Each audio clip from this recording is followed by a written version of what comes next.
ونستعينه ونستغفره ونتوب إليه. الحمد لله رب العالمين والصلاة والسلام على أشرف الأنبياء والمرسلين نبینا محمد وعلى آلہ واصحابہ اجمعین، اما بعد۔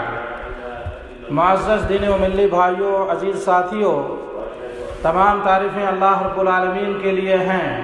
ہم اس کی حمد و ثنا بیان کرتے ہیں۔ صلاۃ و سلام عرض ہو ہمارے محبوب نبی محمد صلی اللہ علیہ وسلم پر اور ان کے آل و اصحاب پر، اما بعد۔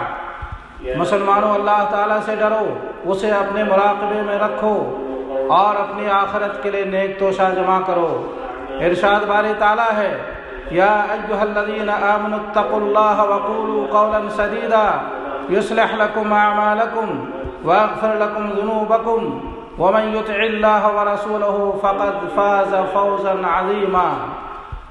میرے بھائیوں، عبادات میں سے ایک عظیم عبادت اور اللہ تعالیٰ نے مسلمانوں کو جو عظیم قربت عطا کی ہے وہ ہے نماز میں رب کے سامنے ان کا اچھی طرح کھڑا ہونا، اور وہ ہے نماز کے لیے کھڑے ہوتے وقت صف کو سیدھا و درست رکھنا، اس طرح کہ کسی کا سینہ یا اس کی کوئی چیز اپنے ساتھ کھڑے شخص سے آگے نہ ہو، تاکہ صف ٹیڑھا و مائل نہ ہو، کندھوں اور پاؤں کے درمیان قربت ہو اور صفوں میں خلا و نقص نہ ہو، اور پہلی صف کو بتدریج جلدی سے پوری کی جائے۔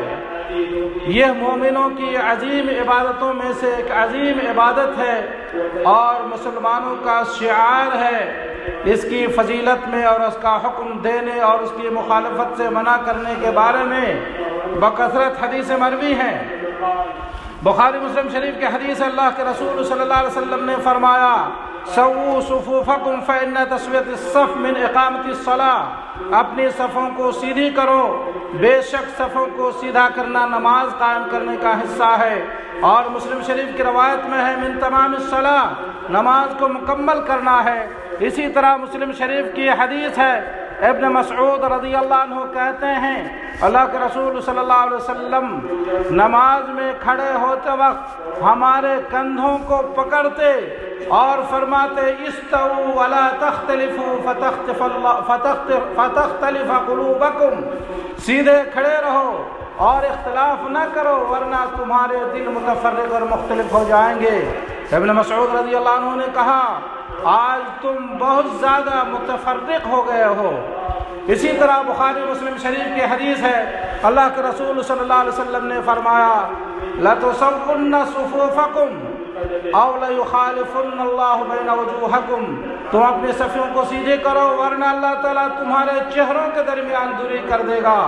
امام بخاری نے انس رضی اللہ عنہ سے نقل کیا ہے، انس رضی اللہ عنہ کہتے ہیں، اللہ کے رسول صلی اللہ علیہ وسلم نے فرمایا، اقیموا صفوفکم فانی اراکم من وراء ظہری، اپنی صفوں کو ترتیب دو، میں تمہیں اپنی پیٹھ کے پیچھے سے دیکھ رہا ہوں۔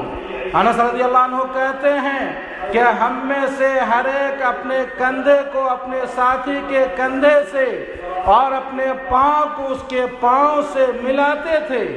مسلم شریف کی حدیث ہے، جابر بن سمرہ رضی اللہ عنہ کہتے ہیں کہ رسول اللہ صلی اللہ علیہ وسلم ہمارے پاس تشریف لائے اور فرمایا، میں تمہیں اپنے ہاتھ ایسے اٹھاتے کیوں دیکھتا ہوں جیسے وہ بدکتے گھوڑے کے دم ہوں، نماز میں پرسکون رہو۔ راوی کہتے ہیں، پھر وہ ہمارے پاس آئے اور ہمیں حلقوں میں دیکھا اور فرمایا، میں تمہیں معزز کیوں دیکھتا ہوں۔ راوی کہتے ہیں، پھر آپ ہمارے پاس آئے اور فرمایا، تم لوگ اس طرح صف بندی کیوں نہیں کرتے جس طرح فرشتے اپنے رب کے پاس کرتے ہیں۔ ہم نے کہا، اللہ کے رسول، فرشتے کس طرح اپنے رب کے پاس صف بندی کرتے ہیں؟ آپ صلی اللہ علیہ وسلم نے فرمایا، وہ پہلی صفوں کو پوری کرتے ہیں اور صف میں مل کر کھڑے ہوتے ہیں۔ میرے بھائیو، اسی طرح ابو داؤد کی حدیث ہے، اللہ کے رسول صلی اللہ علیہ وسلم نے فرمایا، اپنی صفوں کو ملاؤ، اسے قریب کرو، گردنوں کو برابر کرو اس ذات کی قسم جس کے ہاتھ میں میری جان ہے، میں شیطان کو صف میں اس طرح داخل ہوتا ہوا دیکھتا ہوں جیسے وہ چھوٹی بکری ہو۔ اسی طرح ابو داؤد کی حدیث اللہ کے رسول صلی اللہ علیہ وسلم نے فرمایا وَأَقِيمُوا الصُّفُوفَ وَحَاذُوا بَيْنَ الْمَنَاكِبِ وَسُدُّوا الْخَلَلَ وَلِينُوا بَيْنَ إِخْوَانِكُمْ وَلَا تَذَرُوا فُرُجَاتٍ لِلشَّيْطَانِ وَمَنْ وَصَلَ صَفًّا وَصَلَهُ اللَّهُ وَمَنْ قَطَعَ صَفًّا قَطَعَهُ اللَّهُ۔ اپنی صفوں کو سیدھی کرو، کندھوں کو ملاؤ، خلا کو پر کرو اور اپنے بھائیوں کے لیے نرم ہو جاؤ۔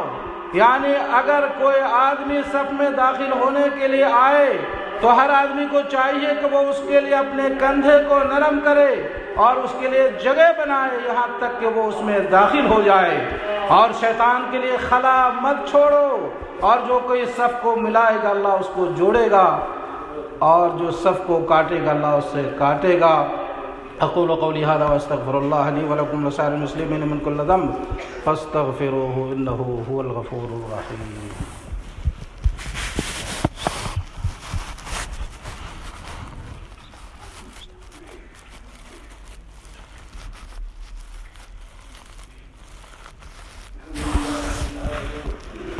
الحمد للہ وکفى وسلام علی عباده الذین اصطفى، اما بعد۔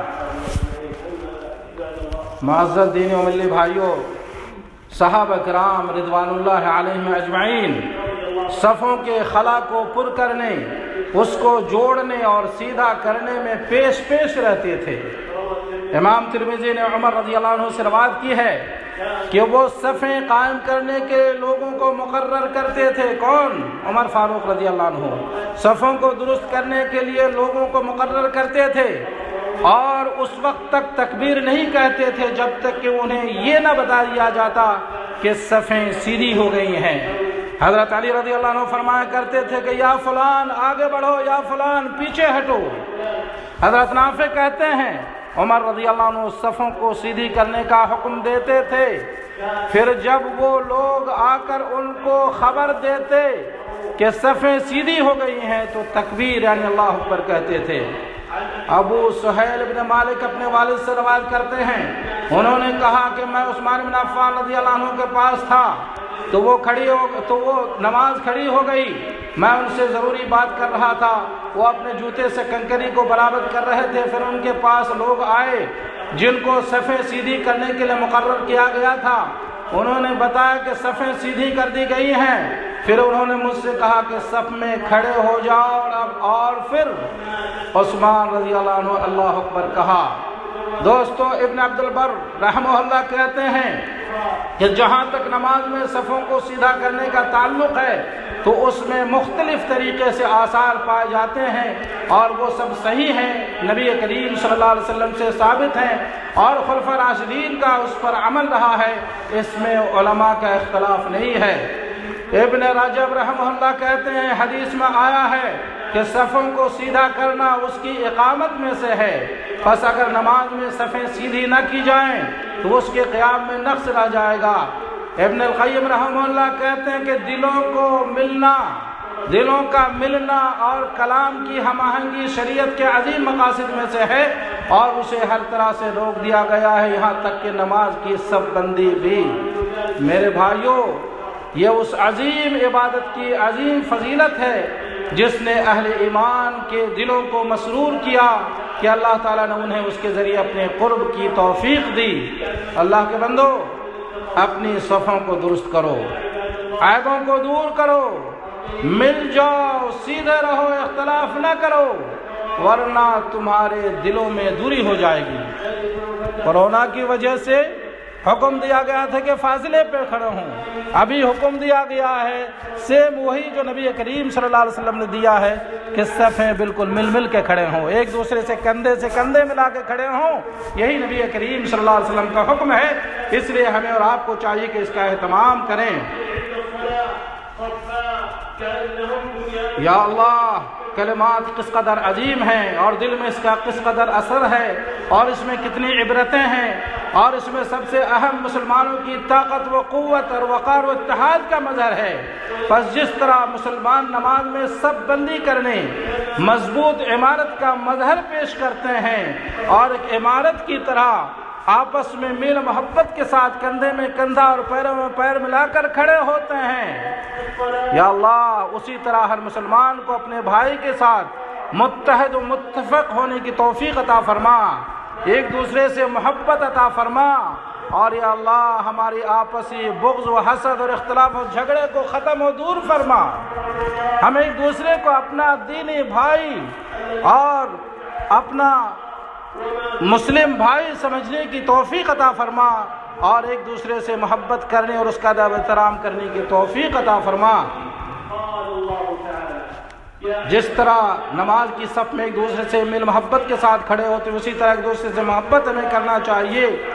اللہ عز و جل نے فرمایا ایمان والو جب تم کسی مخالف فوج سے بھڑ جاؤ تو ثابت قدم رہو اور بکثرت اللہ کو یاد کرو تاکہ تمہیں کامیابی حاصل ہو، اور اللہ کے لیے اللہ کے رسول کی فرما برداری کرتے رہو، آپس میں اختلاف نہ کرو ورنہ بزدل ہو جاؤ گے اور تمہاری ہوا اکھڑ جائے گی، اور صبر تحمل رکھو، یقیناً اللہ تعالیٰ صبر کرنے والوں کے ساتھ ہے۔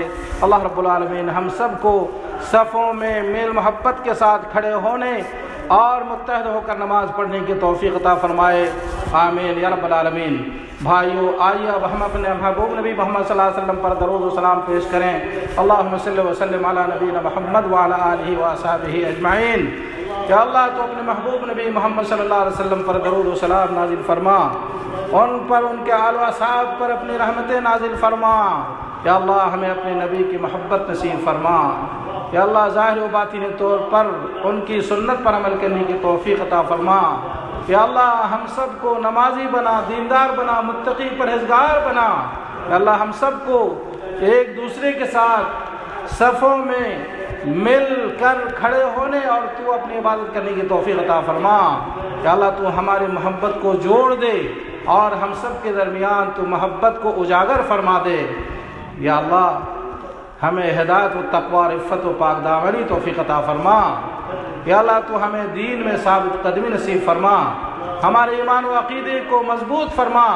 یا اللہ ہمارے ایمان و عقیدے کی حفاظت فرما، ہم سب کے دین کی حفاظت فرما۔ یا اللہ ہم سب کو سختی کے ساتھ، اہتمام کے ساتھ دین پر عمل کرنے کی توفیق عطا فرما۔ یا اللہ اسلام و مسلمانوں کو غلبہ و کامیابی عطا فرما، شرک اور مشرکین کو ذلیل و رسوا فرما، دین کے دشمنوں کو تباہ و برباد فرما، مومنوں کو نصرت و کامیابی فرما۔ یا اللہ تو ہمارے امام خادم حرمین شریفین کو اور ان کے ولی عہد کو اور تمام مسلم حکمرانوں کو ہر خیر و بھلائی کی توفیق عطا فرما، اور انہیں ہر شر سے مامون و محفوظ فرما۔ یا اللہ ہم سب کو امن سکون کی زندگی نصیب فرما۔ یا اللہ ہم سب کو ہر طرح کے آفت بلا و مصائب سے مامون و محفوظ فرما۔